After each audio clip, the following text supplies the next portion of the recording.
Good morning, campers. Welcome to Radio Camp Half-Blood, a Percy Jackson read-along podcast. I am your host, Zach. And I'm B. And this week we read Chapter 18, The Party Ponies Invade. I kind of got this right. I guess the thing about Chiron's family showing up, I mean, that seemed kind of obvious, I guess. Oh, and then how they're a bunch of party animals? It's weird for some reason that he's, like, characterized as, like, being really into, like, the oldies, and they're into, I don't even know. What would be, like, 2005, 2006? I can't even fathom, like, what type of party music is being played. They listen to a lot of, I'm trying to, like, what was, like, in the early 2000s? Like, I can't even know. Smash like, Mouth? Yeah, like Smash Mouth. I think Smash Mouth was definitely present. Anything kind of that would be on that CD. Do you remember that commercial, Buzz Ballads? Buzz Ballads? I'm thinking of, like, was it Kids Bop? It had, like, bands like Lifehouse. Remember Lifehouse? Well, I'm thinking of, like, so 2006. I'm thinking of, like, not Flowbots. I'm thinking of the song, like, We'll All Float On. The Modest Mouse? Yeah. Maybe, like, Panic at the Disco. No, that's 2008. Well, okay, we're getting, like... Yeah, we're really getting into the weird thing about this is that there are people who are probably listening to this show who were not alive when those bands were popular, and that's bonkers to me. So I heard someone recently that made my hair turn white, and that was, I really wish I could have seen Weezer in concert. I was born the wrong year. Oh my god. And I was like, my beard just grew out, and I was just like, stop, make it stop. Yeah, I see posts where people are like, oh wow, I wish I was like, you know, a teenager when My Chemical Romance were still a band. I'm like, oh lord.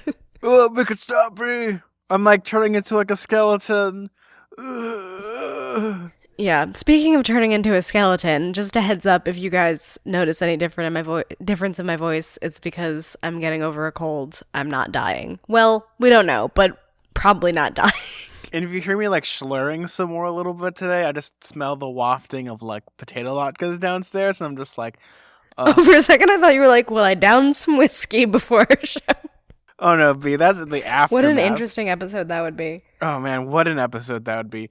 So B, what did you think of this chapter? It was a rather long chapter for considering that it is Percy Jackson. Yeah, I feel like, I don't know, am I just like getting more used to these books, but it feels like the chapters are just generally really short. This chapter didn't strike me as particularly long because I got through it pretty quickly. Yeah, it's one of those chapters that kind of just fulfills exactly what I thought in a lot of ways. Like, I don't think I was too shocked about most of what happened, except for, like, the very end, which is, like, the whole, like, dun dun dun moment that we'll talk about later, about what Chiron says to Percy.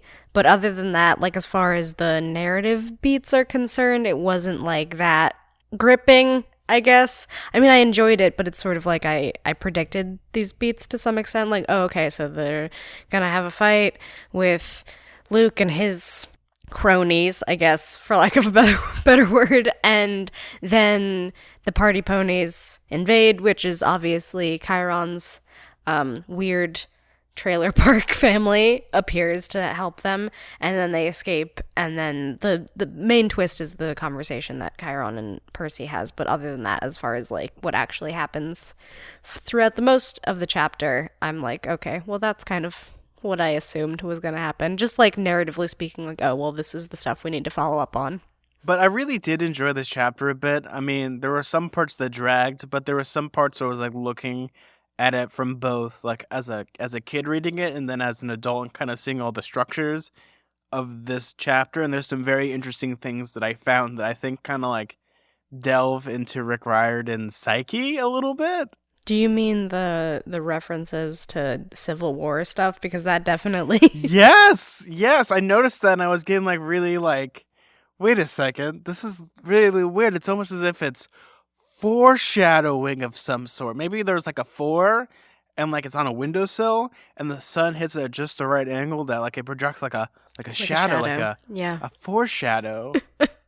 Well, also it's this is the second sort of reference to Civil War stuff, because obviously there was the whole thing with the ironclad and that whole situation with the Civil War soldiers, I guess Civil War skeletons. And he brings up someone that like one of the references that Chiron makes to Percy is about a character, or an actual person. And in this case, he was actually, you wouldn't think about it, but he played a very significant role in the Civil War. Which I ended up, when I found that name, I was like, I never heard of this before. I've read these books so many times, and I never thought of looking that person up. And I was like, oh my god, why did I not see this before? Things are fitting into place now. Yeah, oh, so like if I were to look up this historical figure. No, we'll talk. We're gonna talk about it, B. Okay, because I legit didn't know who he was talking about. So this chapter opens up with Luke and Percy Jackson on the deck of the Princess Andromeda, and they're about to duke it out in front of a pool. Yep. Which, I mean, really, Luke? You're gonna fight Percy Jackson, water god child, next to some water? Like, come on, man. Well, if you wanted to like fight Percy Jackson, Luke, what you could have done is like find like a desert of some sort. Put him in a desert, exactly. Yeah, it's like Frozone when he can't get water out of the air in the fire and he can't make ice. Or you know what they could do is they could easily go to like a Fortnite or League of Legends competition where the salt level is high, so there's no moisture in the air. Or they could go to Egypt where people are thirsty. Real deep cut, that joke. No one knows that, so, oh my god. But yeah, there's a Goosebumps book where the line opens up with, I saw the Great Pyramids of Egypt, and I was thirsty. It was like Curse of the Mummy or something. Yeah, it was the Curse of the Mummies too. Yeah. But the unique thing about this fight is that Luke does not want to fight Percy because, he might have some brain cells left in his brain. And he's like, I really don't want to fight you, but like Percy's like egging him on because all of his like cronies are like looking at Luke and they're like, come on, fight him. Annabeth, Grover, and Tyson have been captured, so now it's just a mono fight with Luke. Yeah, so he basically kind of does like the the Tommy Wiseau thing of like, what are you, chicken? Cheap. And then they end up fighting. We've talked about this before. I don't find like fight scenes as compelling as like dialogue scenes and other aspects of the story. This was like a pretty interesting fight scene. I guess they talked a little bit about Backbiter and the aspect that it has both steel and celestial bronze, so it could harm either man and nor demigods and monsters, both. Which is interesting because they also bring up like someone had to create the sword, so someone must have died in the process of making the sword. Yeah, which is interesting because I mean Percy could be harmed by either type of weapon because they even talk about that in this chapter. Well, Percy Jackson could be like harmed by a gun. Yeah, which is funny to think about a little bit, that he's just like about to fight Luke and all of a sudden like one of the giant bear creatures just shoots him. So it's like Indiana Jones and the Raiders of the Lost Ark with the sword guy, and like Percy's doing all these sweet moves, and then Luke just pulls out a gun. Yeah, if there were more guns on this story, I feel like it would be a lot shorter. Because yeah, Percy and all demigods. But that's like the problem with like demigods is that they can be hurt by both celestial weapons and they can be hurt by regular mortal weapons because mortals can't be hurt by celestial bronze. It goes right through them, as we saw in the first book. Yeah, I found the description of Backbiter really cool. Like, its blade glinted with an evil gray and gold light where the human steel had been melded with celestial bronze. I could almost feel the blade fighting against itself like two opposing magnets bound together. I didn't know how the blade had been made, but I sensed a tragedy. Someone had died in the process. It's like the typical like villain thing of making a great weapon, and then it's like, oh, someone had to die. There's some sort of sacrifice. Yeah, someone had to be sacrificed for the greater good. When it comes to like swords like this, like I always think of like in the Infinity War with like the Infinity Gauntlet and how people have already seen this movie. It made billions of dollars. Thanos made the Infinity Gauntlet from the dwarves on this like gigantic star, and he killed everyone except for one guy. And he's like, "I'll let you live," but he took his hands in the process. He's the guy that crafted the gauntlet, so he's like, "You don't have hands anymore." Yeesh. I didn't actually watch Infinity War, so I didn't really know that. But it's fine. I wasn't planning on watching it.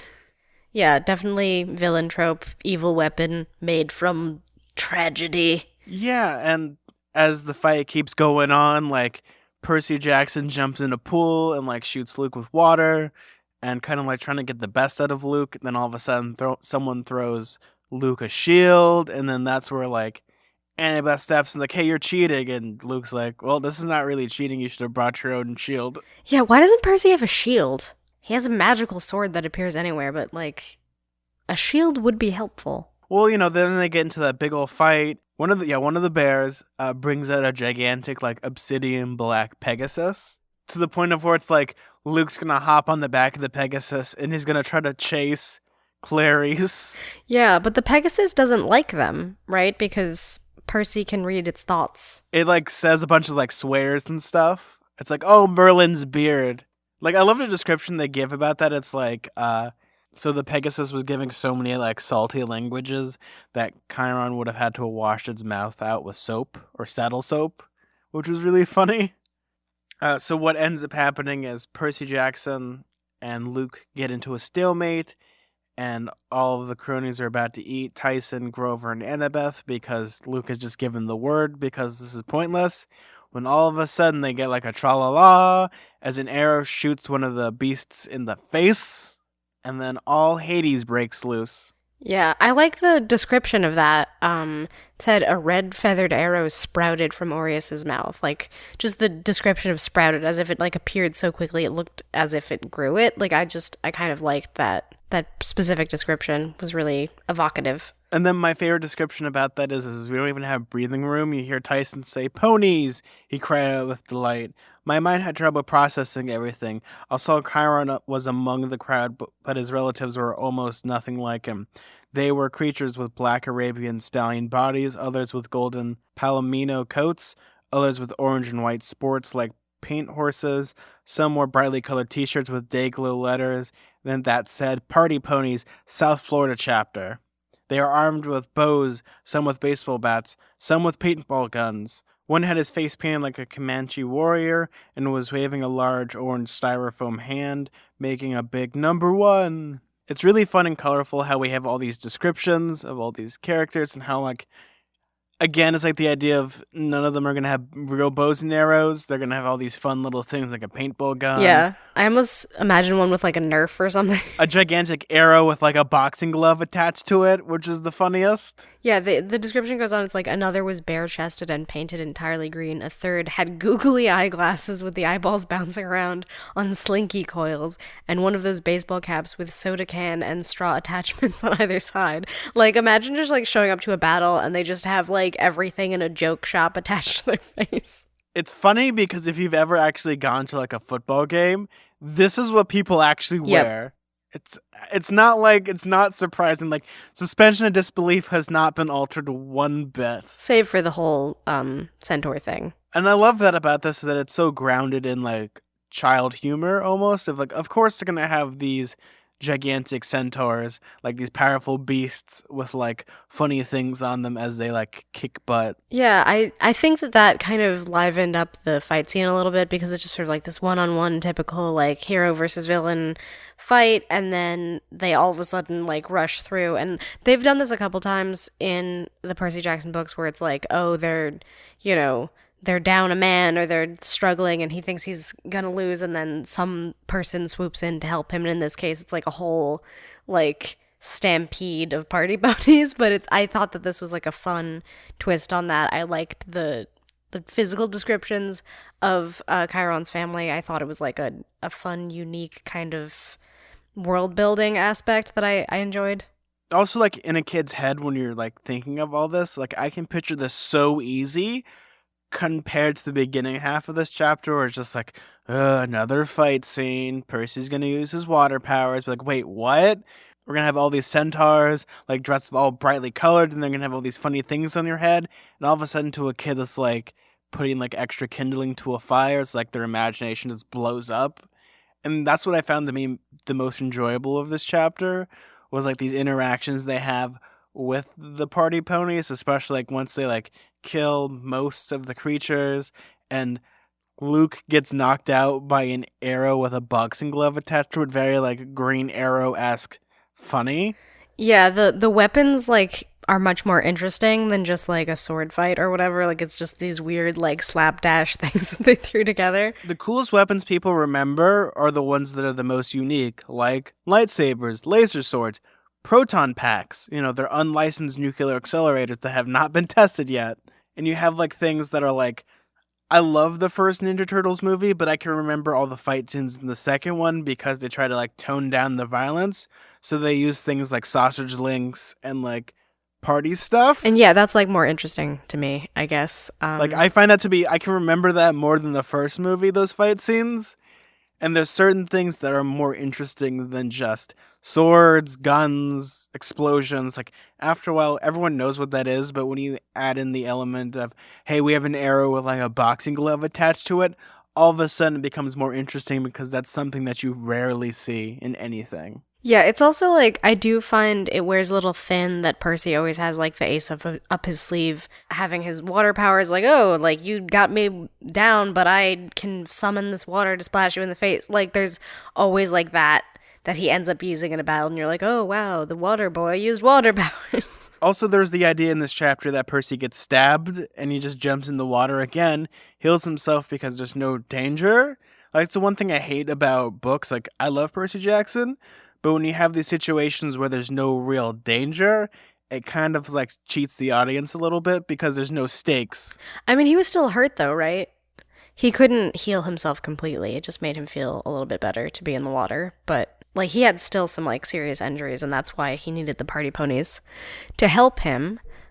Because he was like, he got stabbed a couple times, like his leg and his arm or something. Like there was 2 places where he was hurt. Yeah, there's some of that, but that's kind of like the problem that I find is there's no stakes in that situation. The stakes were when his friends are about to get eaten because they don't have those healing abilities. Right, yeah, that's true. And then that's where it became more interesting. Like, Percy Jackson as a fundamental character is fun when he talks, but when he's doing his actions and he's near water, he becomes less interesting because you know what's going to happen. It's almost like formulaic. It's like Charlie getting the golden ticket. It's going to happen. Yeah, I kind of get what you mean. Like, I always feel like, oh, when there's like a fight scene, well, of course he's not going to die, right? He's the main character. So I do think like, oh, maybe something bad will happen to his friend. So that was kind of how the stakes were raised in this case. The only time that I found was like very interesting where he's in mortal danger is in the first book when he's fighting like echidna and he's poisoned and he decides to jump off the gateway arch and you don't know what the outcome's going to be. If he's going to survive or if he's just going to be crushed into a million pieces, you don't know that. And he's totally out of his element. But even in that scenario, you know that there's water underneath though, right? Yeah, but we don't know in that situation if he would like survive in that situation. Like if he would like hit the water and it's like the equivalent of like cement. And he's also poisoned, which adds another level of like, oh, we're going to raise the stakes a little bit. Here, there's a swimming pool. They have all these situations laid out to us. But the second everyone's about to be eaten, that's when like all Hades breaks loose. And this is where the suspense happens. And one of my favorite scenes about this is, Tyson kicks butt, Annabeth kicks butt, Grover kicks like one cheek, maybe. Yeah, Grover is... He's sure there, isn't he? Yeah, he's sure there. I'm helping. I'm present. Hello. He's kind of like the Ralph meme. I'm in danger. Or like do that character from Gravity Falls at the Summerween episode. I'm traumatized. I'm traumatized. Yeah, that's Grover. He's just sort of like, I'm done here. I was just almost married to a Cyclops. A lot has happened. Can I go home? Oh, woe is me. Woe is Grover. And all this stuff's happening, and I think that was so much fun. And then it's like, hop on my back, children, as Chiron and all the party ponies are like going to have a strategic retreat. And my favorite part is Tyson jumps on one of them and he's like, dude, have you ever heard of like a low-calorie diet? Yeah, he's like, do the words low-carb diet mean anything to you?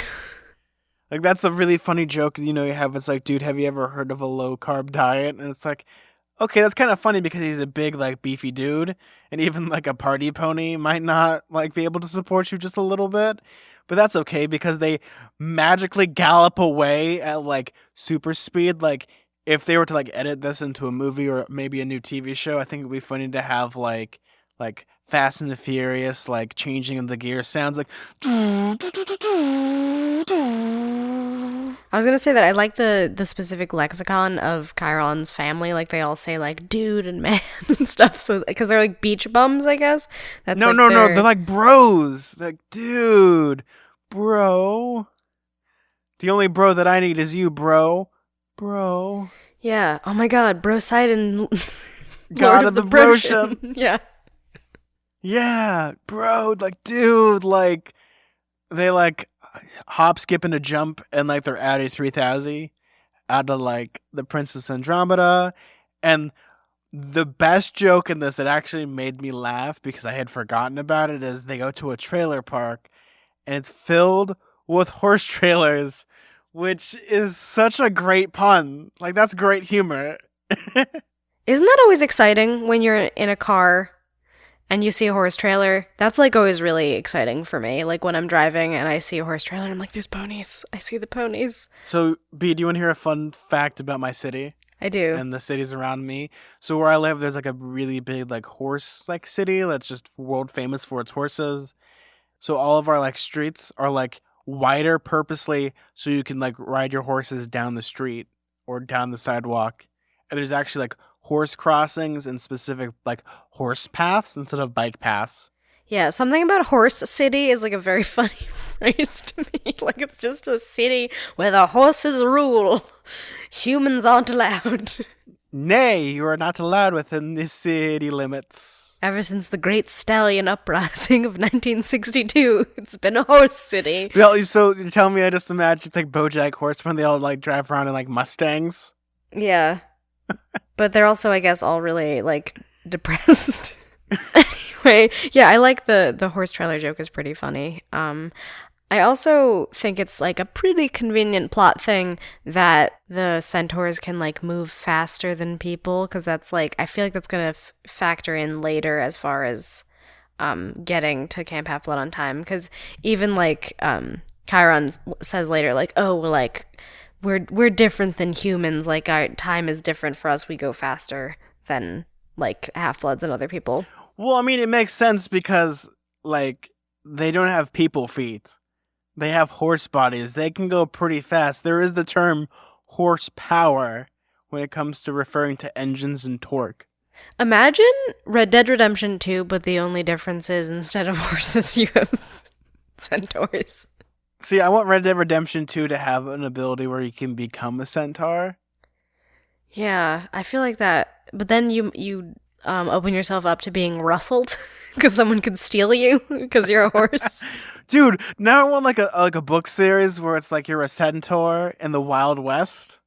See, oh my god. Yeah, this is the sequel to Horsin' Around. Oh my god. It's Horsin' Around 2, back at the ranch. Horsin' Around 2, Ranch and Boogaloo.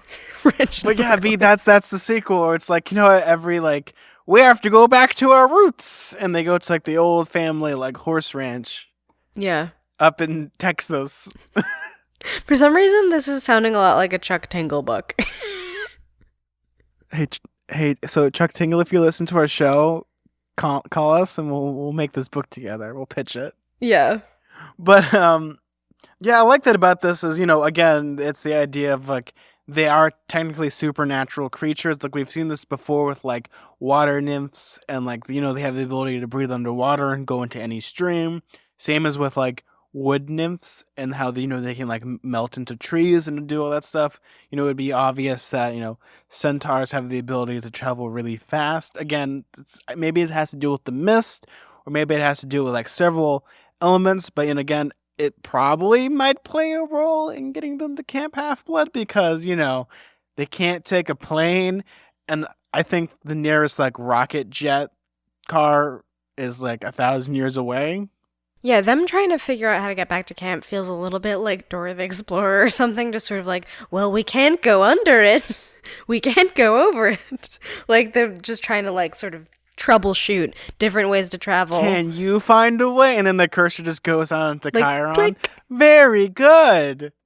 Yeah, you could actually very easily adapt Percy Jackson books into, like, that format, because a lot of it's just traveling from one place to another, so it's like, Camp Miami, Sea of Monsters. Luke, no snatching. Luke, no snatching. Luke, no snatching. Aw, man. They encounter the Great Lady's taxi and they're just like, I'm the map, I'm the map, I'm the map. Anyway. Oh, okay. We're just gonna like make a bunch of Dora the Explorer memes, I guess. See, this is what happens when we record back to back and we're like running on 0 levels of sleep. Oh, yeah. What I liked about this chapter as well is this is where it starts to like slow down a little bit, and this is where, we kind of get things with like Chiron talking to Percy, and I really enjoyed that aspect of having, everyone goes to the side, like after Tyson learns how to shoot paintballs and all hell breaks loose, and that, Tyson shoots some of the party ponies and they go off to frolic. Well, Annabeth's like, I gotta give Percy and Chiron some space as they get down and kind of like talk about the prophecy and some other sinister things that have been going around. Right, they have to get to that stuff. I really found that, the party pony camp is really unique, but like having these situations now where, Chiron's happy that, they're all alive and that, Chiron knew where to find them because, he's been BFFs with like Iris. For a long time, years. yeah. So it's like, he got like an IM from her. Hey girl, like, could you like drop me a link if Percy Jackson's gonna be deado? And she just sends back a smiley face, winky face. Winky face emoji, water emoji. 100%. What is she trying to say? Imagine they just tried to adapt Percy Jackson, but like all Iris messages were just like emojis only. So the Iris message that Chiron got when Luke is fighting Percy is water emoji, poopy face emoji, and then like 2 swords crossed. Like the arrow go emoji and then the horse emoji. Yeah. So he knows where to find him, which, again, is clever because, obviously he's not like a god, so he wouldn't know automatically where to find Percy and Luke, but he finds it like, he's like, I calculated you guys would reach Miami because everything weird ends up in Miami. Yeah, and they're like, wait a second, and he's like, I don't mean it like that, I just mean, things just wash up there. Anyway, let's talk about the prophecy that you weren't supposed to know about. Yes, and Chiron takes it surprisingly well. That, this forbidden prophecy that Annabeth was forced to tell Percy. He's like, yeah, it's okay. But even she only knows parts of it. Yeah, and then also he kind of tries to downplay it a little bit because he's like, well, we don't know if it's really you. Like, it could be someone else from the big 3 because it's just like, oh, well, we don't... Because there's this line where Percy says, but there isn't any other half-blood child of the big 3, and Chiron says that we know of, which is what I've been saying, is it would be the perfect opportunity to introduce a new character who is the child of one of the big 3, because, that's the whole point of Percy Jackson, is that they didn't know that he existed until he was like, oops, I guess I'm a half-blood, like, you just don't know who's out there. Well, what I'm going to say about this is, yeah, maybe. It's either him or it's someone else. I mean, those are the 2 options. I think it'd be more interesting to introduce another character. We've only had 2 so far. I mean, there's a possibility that Poseidon has... It's like the old trope of, Percy, you have a twin brother. Yeah. Ooh-wee-oo. I mean, obviously, Tyson is the son of Poseidon, but that's different because he's a monster. Yeah, but no, it has to be a demigod. It has to be a demigod. It's like a different thing. It has to be like an actual full-blooded demigod. Yeah, because that's like in the prophecy. Yeah, and there's a lot of things, as we know, the big 3 have made pacts before, but here it's like you can't have babies, and this was in the 30s, and a lot can happen in that time. I mean, look at Zeus with Thalia, and she's dead, but that's the idea of like, that's one whoopsie daisy. Who knows if like the other gods have had oopsie daisies as well? Yeah, the kids of the big 3 don't have the best circumstances usually. Yeah, what do you think might happen, or what do you think could happen if any given chance this was a plot element? So, like if there's another demigod, you mean? Yeah. Of the big 3. I mean, so the big 3 are Poseidon, Zeus, and Hades. So we know that there was Talia was Zeus, Percy obviously Poseidon.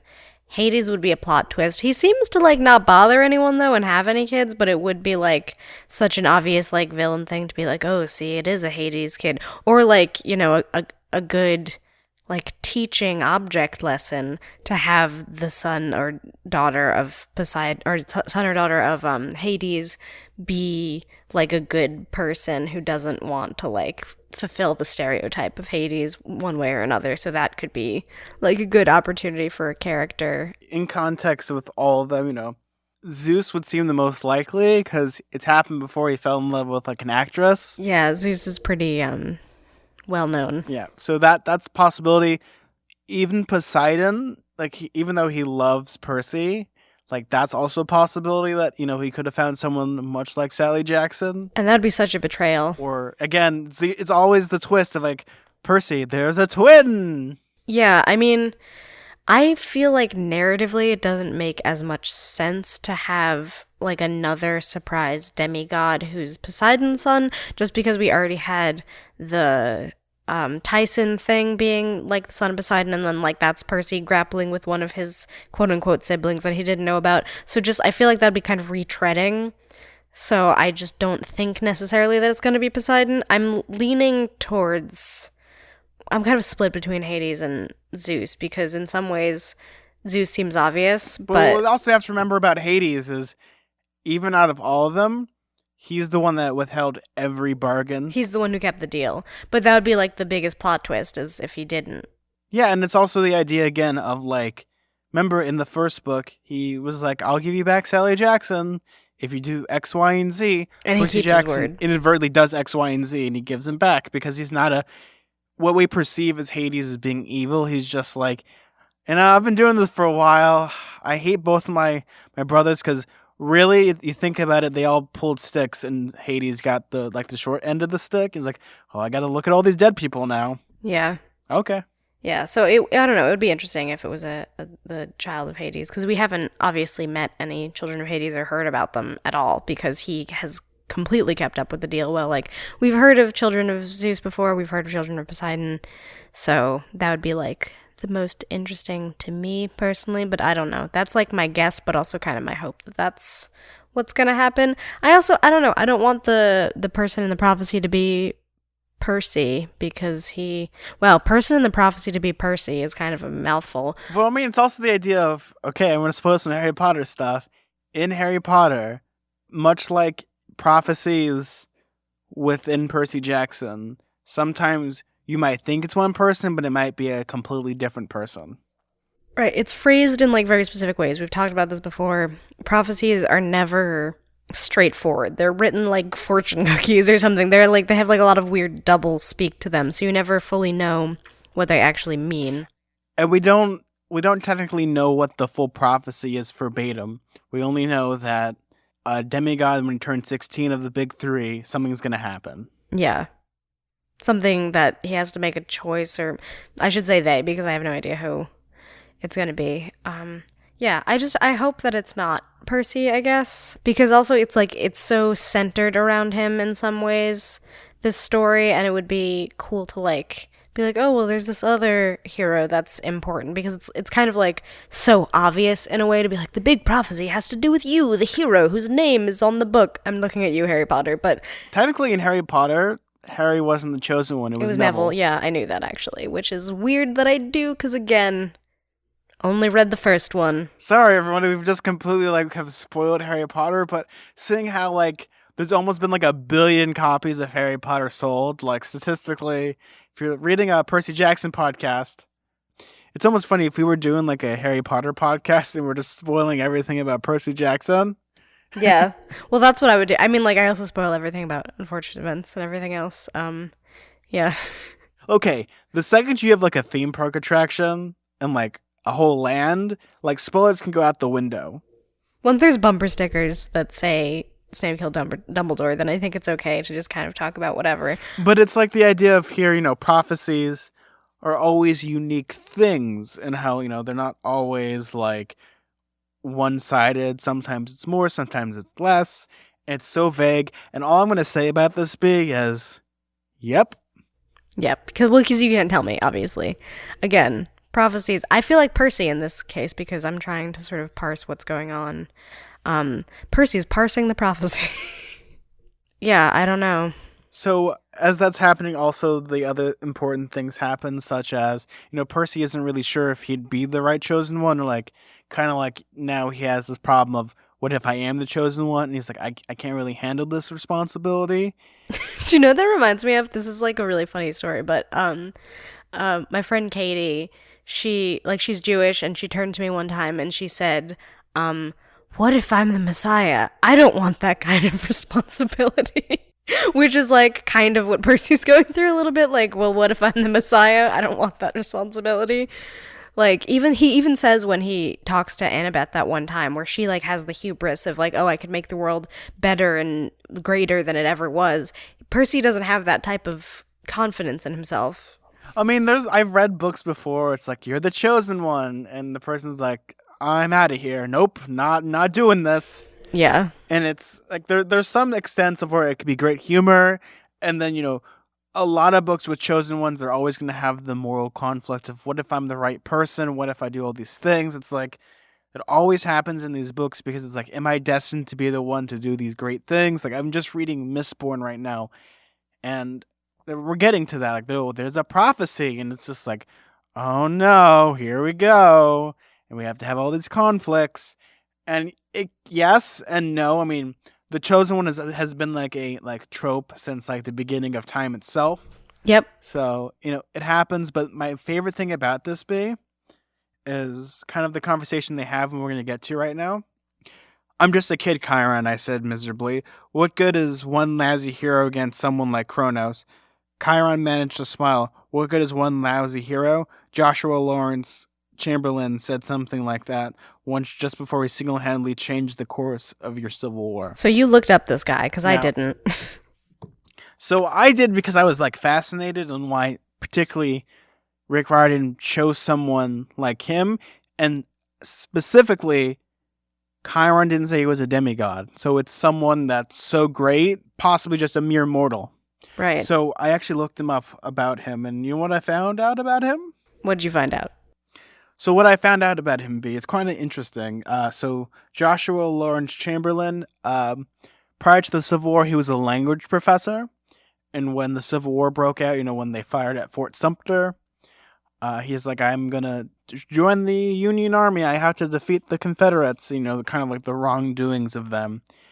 And he served in a lot of bloody battles, but the one that defined him was the Battle of Gettysburg. He was holding... I'm not like a military historian, or do I know anything about war strategy, so we're going to just say that, yep, I know all this stuff, is that he held a very small spit of land the Confederates were trying to attack, and all of his men were tired. They had just fought that entire day, and they were running low on ammo. So what Chamberlain was like, you know what? Truck it. We're going to put on bayonets, and we're going to charge the enemy. They charged. They actually were able to push them back. And because of this, the other Union army was able to get a foothold. And because of that one move, apparently, in theory, I was reading into this, if it wasn't for that, they probably would have lost the Battle of Gettysburg, thus changing world history. Because the Battle of Gettysburg is the turning point of the Civil War, and without the Battle of Gettysburg, we might or may not just have North United States and South United States, or actually probably wouldn't be that. It'd be, I don't even know what it is now. It's been so long since I've actually read a history book, but it would be we would have a North and South line. The Confederate States of America or something. Yeah. I keep thinking about you said that you obviously don't know about battle formations, but it would be interesting if the battle formation that he used was a phalanx, because they did mention that in this chapter too, that Luke was about to form one, but they had already retreated, and that's obviously a Greek battle formation. Well, I'm sure that's a typical formation when it comes to having a charge. You want to have something either like a phalanx, or you want to have something that's just everyone. Well, normally when you, this is me because I know this, kind of know this stuff. Not gonna say I'm an expert.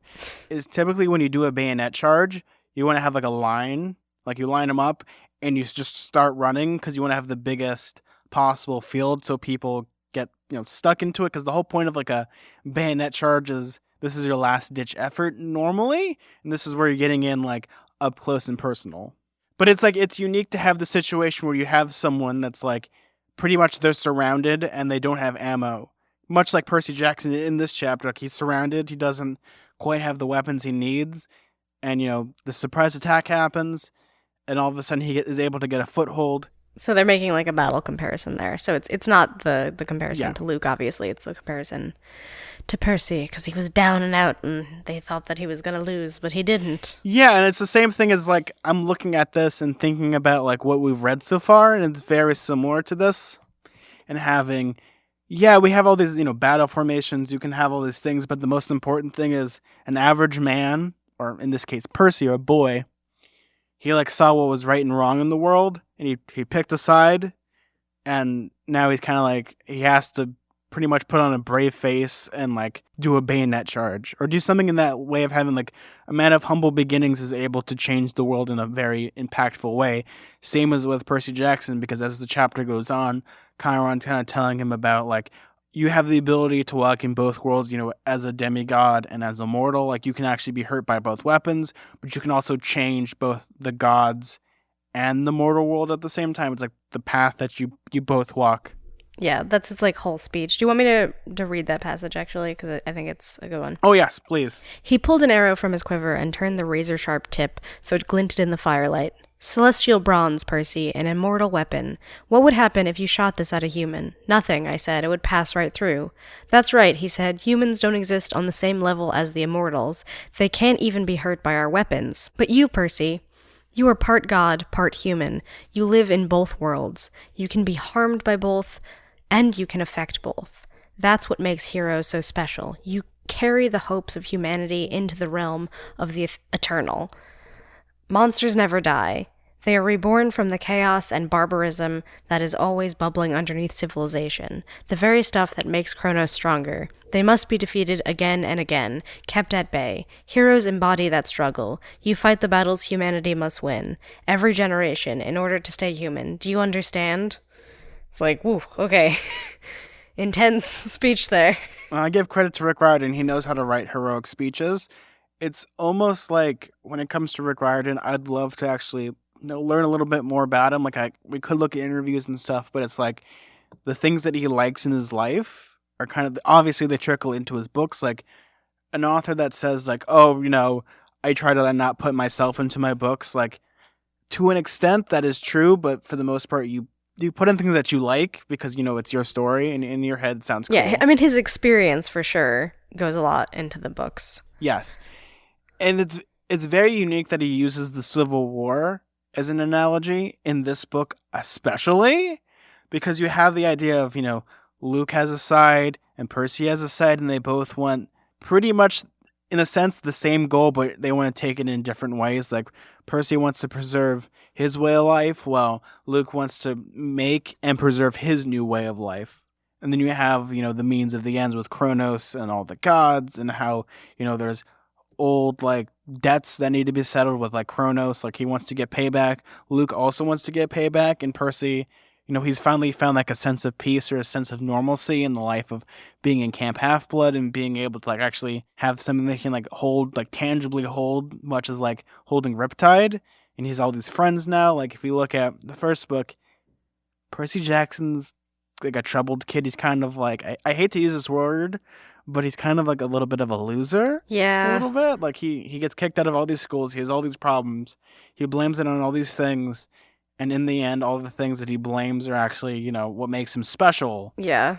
The Civil War is interesting, though, as, like, a comparison, because at first I thought maybe they were trying to hint at, like, more people at Camp Half-Blood being drawn to Luke's side, but then the whole Iris message thing happened, so then I don't exactly know where everyone's loyalty lies, like, if his ideas are that popular.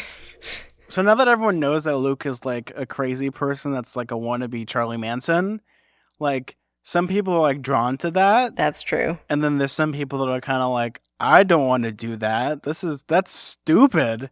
Yeah, I imagine he can't be that popular, though. Inadvertently, maybe doing that might have planted some seeds of discontent in some people.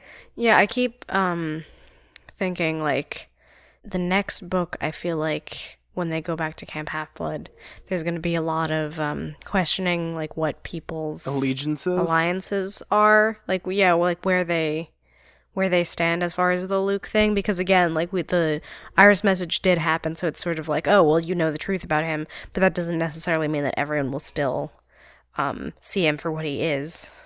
What I'm thinking about, B, is kind of like, is it going to be something like McCarthyism, where it's like, you're a supporter of Luke, you're a supporter of Luke. You're going to have, I have this list of Luke supporters. Right, they just all start to get paranoid. You're going to have like a witch hunt. Yeah.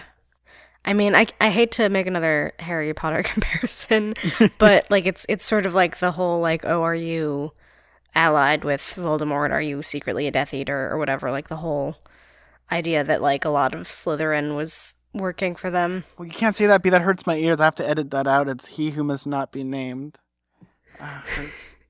Voldemort. He's dead because of Harry Potter. He did it. I saw it. I saw it just the other day. I just watched the movie again just to make sure. He's still dead. Yep, he's dead. And the chapter kind of leaves off with a huge plot twist. B, do you want to explain what this plot twist is? Because Percy's trying to like wrap his head around like why did they choose Chiron compared to like everyone else? Yeah, this chapter does a lot because there's a fight scene and then like the party ponies show up, so it's kind of like weirdly humorous, and then there's the whole thing with this serious conversation with Chiron, and then like out of nowhere they start to talk about kind of the suspicion around Chiron and why they thought that maybe he would poison the tree, which kind of answers some of my questions too about why they would immediately assume it was him. So I'm just gonna actually read this passage. You talk like you know him. Chiron pursed his lips. I do know him. I stared at him. I sometimes forgot just how old Chiron was. Is that why Mr. D blamed you when the tree was poisoned? Why you said some people don't trust you? Indeed. But Chiron, I mean, come on. Why would they think you'd ever betray the camp for Kronos? Chiron's eyes were deep brown, full of thousands of years of sadness. Percy, remember your training. Remember your study of mythology. What is my connection to the Titan Lord? I tried to think, but I'd always gotten my mythology mixed up. Even now, when it was so real, so important to my own life, I had trouble keeping all the names and facts straight. I shook my head. You, owe Kronos a favor or something. He spared your life. Percy, Chiron said, his voice impossibly soft. The Titan Kronos is my father. Dun, dun, dun. And that's how the chapter completely ends. Like that is like the mic drop, or it's like the hard cut. Yeah, it's the dramatic chipmunk like dun dun dun thing, which I don't even think that's a chipmunk, right? Whatever, the dramatic prairie dog, early meme stuff here, folks. Yeah, exactly. Just sort of like a little sting at the end. It's super interesting that we have this aspect of it's staring us right in the face. But, you know, you don't put the pieces together. Yeah, if you know mythology, you know that. But you don't know that. And that's the great thing of it's like Chiron spells it out to you. And it's kind of like, oh, yeah, like my father is Kronos. And you're like, wait, he had kids like that? Like, oh, yeah, I mean, you don't think about it. You don't even think about it, I guess. Unless, I mean, that's why I was talking to Sarah about her experience reading along with the podcast and how it's really different if you know a lot about mythology, because in some ways it's like less riveting because it can kind of like reveal how characters relate to each other, and they kind of try to obfuscate that a little bit by like, you know, changing the names, like, oh, Medusa is Auntie M, but in this case, like, Chiron is Chiron, Kronos is Kronos. If that's like their mythological connection, that's it. Like that's, if you know anything about their backstory, then you could just kind of like guess what their like dynamic would be. Like if you look at like Sea of Monsters with like Cersei, like obviously it's a magical thing. It's like, why is this nagging at me? You would know who she is, and the betrayal wouldn't be surprising. Yeah, it wouldn't be surprising. Same as with like Medusa and having that moment, you're just like, oh, ding, ding, ding. You can't really do that whole name change thing with long-term characters because you need to know who Chiron is, because all of his other backstory stuff factors into the plot. Like, you need to know that he's Chiron. That's why he trains heroes. He lives at Camp Half-Blood. If he can't train heroes, then he dies because of his purpose, and like that whole thing. Like, that's important to his character, so you can't just like hide the fact that he's connected to that mythological character. And the same thing with Kronos. Like, the whole like antagonist side of this, like the whole conflict of this story has to do with Luke and more broadly speaking, Kronos. And if you don't know who Kronos is, then you don't understand the depth of like his threatening nature or whatever. So you can't just be like, oh, here's this vague villain that we won't tell you the name of. It's Kronos. I mean, when you look at like the Lightning Thief, like the very first chapter, they lay this entire plot out of you of like who the villain is from Chiron. Right, because he knows him so well. Chiron tells you about, Kronos and like what he did. And, Chiron's kind of like the bridge between the human world and the mystical world because he's a man and he's half horse. Like, there's nothing better to have a person like ease you into mythology when it's something that's so human but yet so like different at the same time of having like a horseman top and then like a horse bottom. That's the word I'm using. Yeah. Top. But it's like you have like that bridge, and that's very important to have. And when you have the story is to have something that's relatable. Same as with like Kronos. We understand like why he's this way because his kids like hacked him to bits and like scattered him into like a gigantic pit. Like, we understand his reasoning for this. It's very interesting when you have something that's like, what is it, like fratricide for like a son trying to kill his father? Patricide is killing your father. Fratricide is killing your brother. But it's really interesting when you have that, and I really enjoyed this twist because it comes out of nowhere and it's shocking. It's very much like The Empire Strikes Back with having no, I am your father. Most expected twist. Yeah, it's interesting because I imagine not a lot of kids know this ahead of time, but there must be some people who are into mythology who read these books and go, oh, well, like, yeah, I knew that. Or, like, as soon as they introduce Kronos as a character, you're like, oh, well, I know that that's Chiron's dad. Like, I know that already. So I wonder how that would change the, like, dramatic beats of the story if you already know. Well, I don't really think a lot of people would know that because it's, like, the idea of, like, Tolkien lineage, and it's just, like, right, that's you're true. Looking at the tree, and, like, a little bit of, like, the speck would be, like, Chiron. Like, it's very small, like, something that could be easily missed unless you have, like, a super brain. I'm thinking of, like, a kid, like, reading that, like, loves, like, mythology, just has, like, a mega mind, like, head. Obviously I know this. Yeah, they just have, like, the appendices for, like, all the Tolkien stuff, and they're just like, yes, I know all of the history and lore.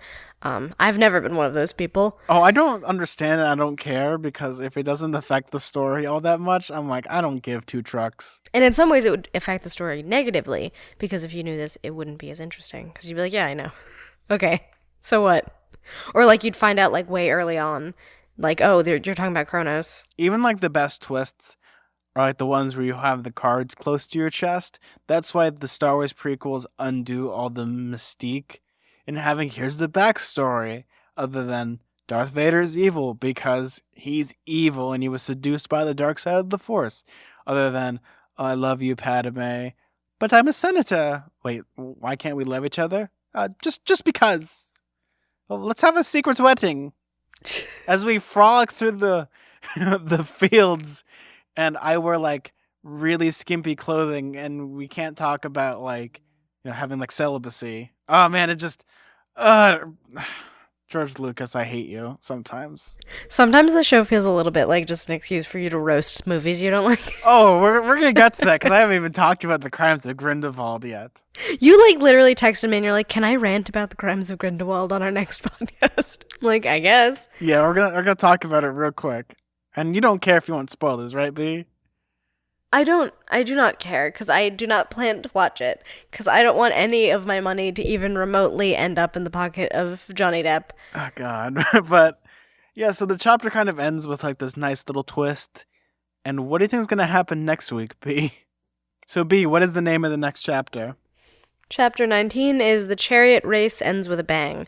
So I guess there's a chariot race, so I imagine they get back to Camp Half-Blood, and I guess there's a chariot race. What could the end with a bang mean?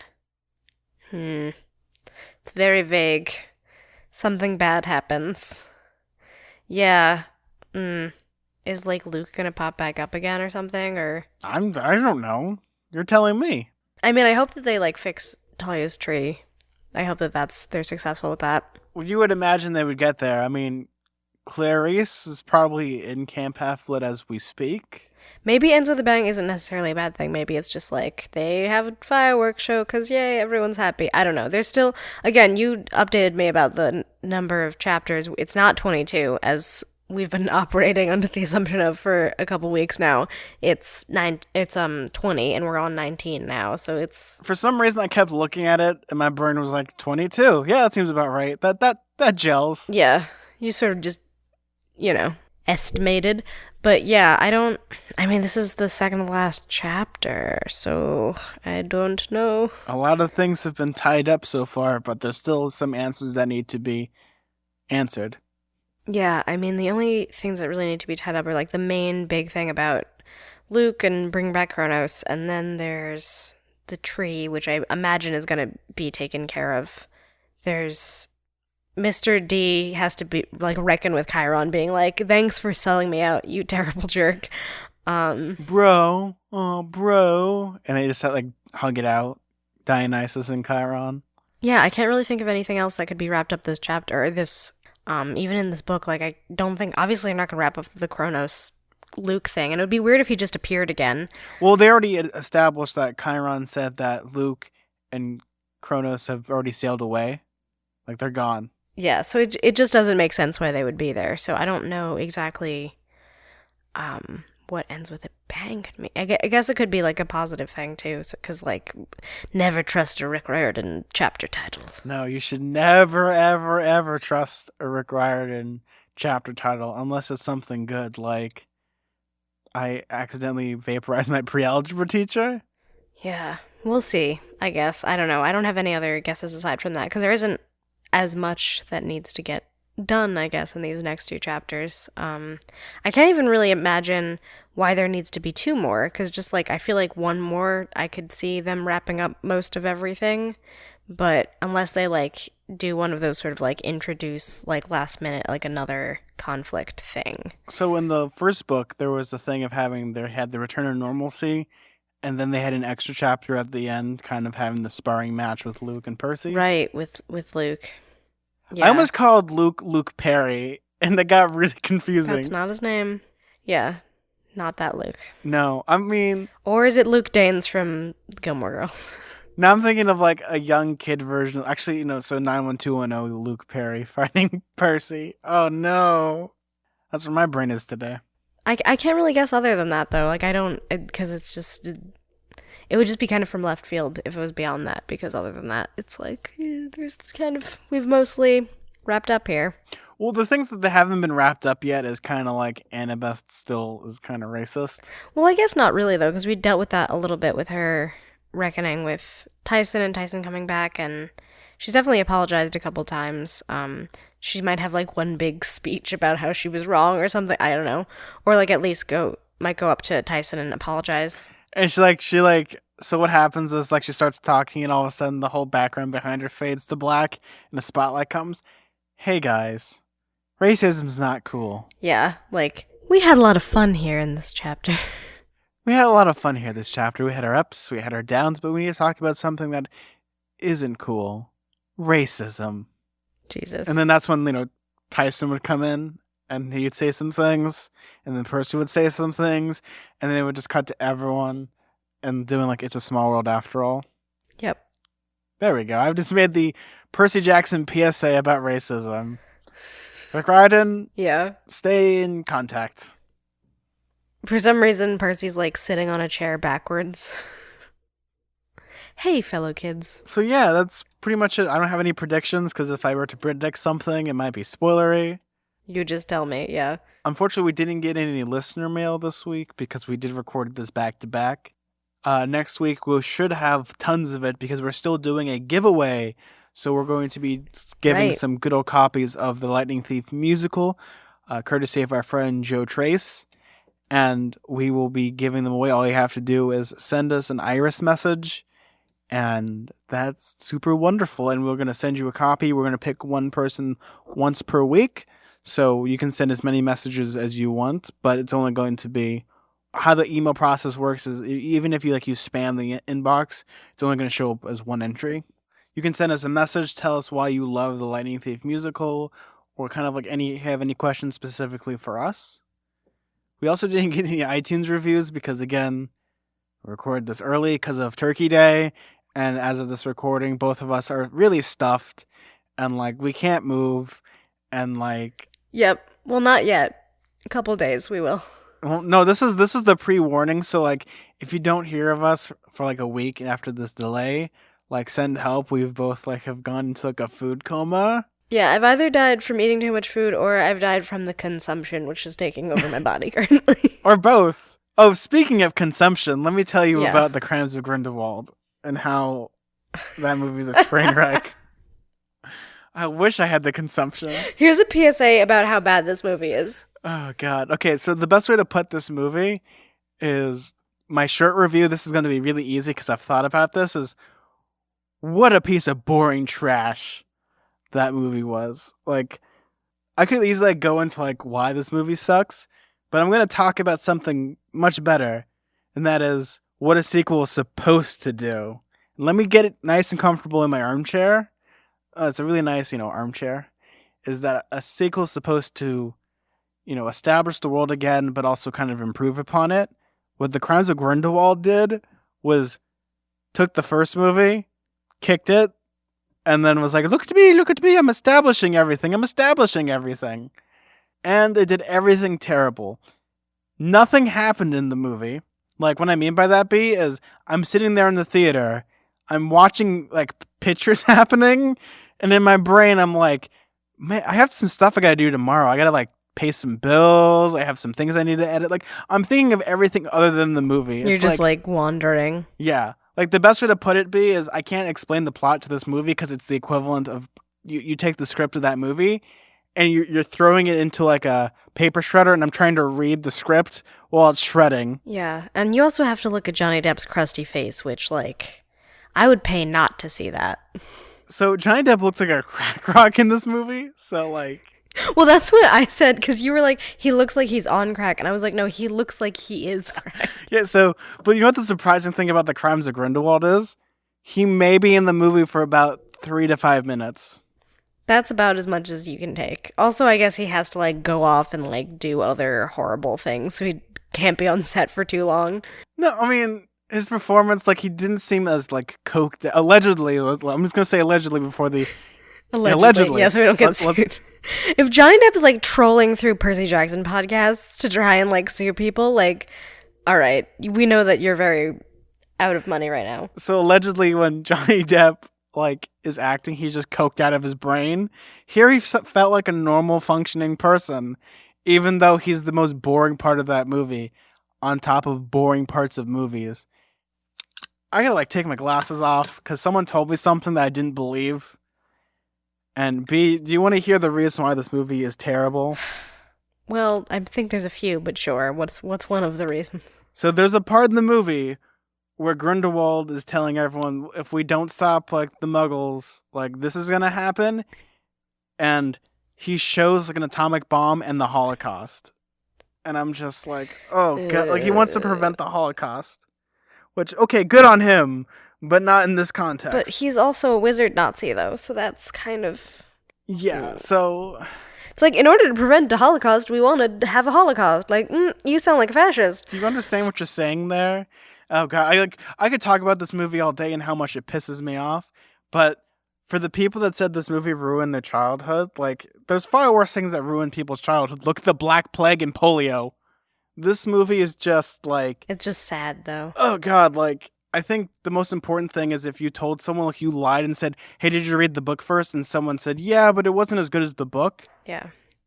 That is the most honest statement because it feels like a movie that has been condensed from the book version, but there's no source material. Yep. There's none. There's no source material. It's just all from thin air. It's just, okay, the best way to put it is, like, a bunch of people walk around Paris and nothing happens, and at the end, something happens, and then nothing happens. And then Jude Law's sexy in this movie, and that's about it. J.K. Rowling will stop beating that dead hippogriff when it stops spitting out money, which is never. Well, no, this movie's underperformed, like, by a lot. I mean, the reason it was made was probably for money, but I know it's not been that successful, because, like, Seriously. So the problem also with this movie is like the timeline's all effed up, and people are like, well, this is the reason for this, and it's, I hate it. It's just don't watch it. Just stop. Stop what you're doing. It's time to stop and watch better movies. You know what? I'd rather watch the Percy Jackson movie because I felt like it was a well-crafted movie compared to this piece of shit. Yeah, that's like low bar. Oh, that's so low bar. And the problem though with J.K. Rowling is maybe if she wrote this as a book, okay, maybe this might have been better. But she cannot write scripts, and people are like, oh, she probably had like a script editor. She probably did, but everyone's too afraid to change her work that all they did was change punctuation. Because she speaketh the canon. She is literary god, J.K. Rowling, and she cannot be questioned. She should be questioned constantly. She has been, and that's my little rant about the Crimes of Grindelwald. Go see something else. What else is out right now? A lot of terrible movies. Oh, for me, like we're not gonna talk about movies all day long, but I saw Venom. That was poopy. I saw Predators. That was enjoyable poopy. Halloween was good. I have no idea what else is in theaters right now. The Grinch. I haven't seen it, but I've heard it's poopy. Yeah, I've heard it's kind of meh, which it looks about meh. Well, it's also, you got like Benedict Cumberbatch playing, like he already sounds like Boris Karloff, but they gave him an American accent. Yeah. So, movie's poopy. What else have I seen recently? Not that much. Oh, Goosebumps 2 Haunted Halloween, super poopy. I'm sorry. I'm a huge Goosebumps fan, and I said it's poopy. It's super poopy. Yeah, did you see Bohemian Rhapsody? I haven't seen it yet, but I've heard it's okay. It's not poopy. I heard it's okay. I heard it's like some parts are good and some parts are not so great. Well, that's just a movie. That's usually what happens. But alas, that is my rant on the Crimes of Grindelwald. And the only parts that I liked is when we went to Hogwarts, and I was like, you know what? I really wish I was like reading or watching a book about that magical school. Like, You're watching a book. I'm watching it. Well, you could if you talk about the Harry Potter books. It's like, yeah, you're technically watching a book, but it's like, man, I wish I was like reading these books or like watching these as a set of movies. Maybe set in the 90s. Yeah, it made you want to go read the better Harry Potter books. If you've accomplished that, J.K. Rowling, bravo. Yeah. The only good thing about Crimes of Grindelwald is that it made them have a Harry Potter marathon on the Sci-Fi Channel, so I just watched the Harry Potter movies. But yeah, so that's like, we are going to talk about some other things. But that is kind of like the most important thing. We're actually going to be recording a new episode very soon. By that, I mean like 10 seconds from now, about Rick Riordan's response to the producers about the Percy Jackson movie. So check that out. That should be coming out soon. We're going to be having an interview with Joe Trace very soon. I've actually have that almost finished edited. So it should be up by this weekend. Or actually by the time you hear this episode, it's already out. So yay, it's already out. Yep. Early Thanksgiving surprise. Yes. I think that kind of like wraps up this episode. For everyone out there, happy Thanksgiving. If you're not in the United States, happy Thursday. Give thanks to everybody and eat a lot of like whatever season like your delectable favorite dessert is. Eat that. So B, do you have any advice for fellow demigods? Yeah. Don't fight a water demigod near water. Seems obvious. Oh, that's a good one. My advice would be if you're a party pony, don't smash your heads together, because that might cause some traumatic brain injuries. You should look at those like NFL studies about linebackers and their brains not working anymore. Yeah, don't be a concussed pony. Yeah. So wear a helmet at least if you're going to do that. So B, where can they find you? You can find me on Twitter at bkellygorman, and you can find me on Tumblr at twinpoetry.tumblr.com. And if you want to find me, you can find me on Twitter at Suda41. That's SUDA41. And if you want to follow our show on Twitter, that's at halfblood_radio. And if you want to email our show, you can email us at radiocamphalfblood@gmail.com. Sending us an iris message, you'll be eligible for a copy of the Lightning Thief musical. Unfortunately, right now, it's only eligible for the United States and Canada, unless you want to pay for the shipping. Otherwise, we're totally fine with doing that. Just, it's a lot of money. And unfortunately, we don't have a lot of money. We have shirts at TeePublic, so just type in Radio Camp Half-Blood. We also have a Patreon, so if you want to support us there, we've been putting up some more super special content very soon. You can follow us on Patreon/Radio Camp Half-Blood. Well, I'm Zach. I'm B. And keep staying mortal. Bye. Goodbye.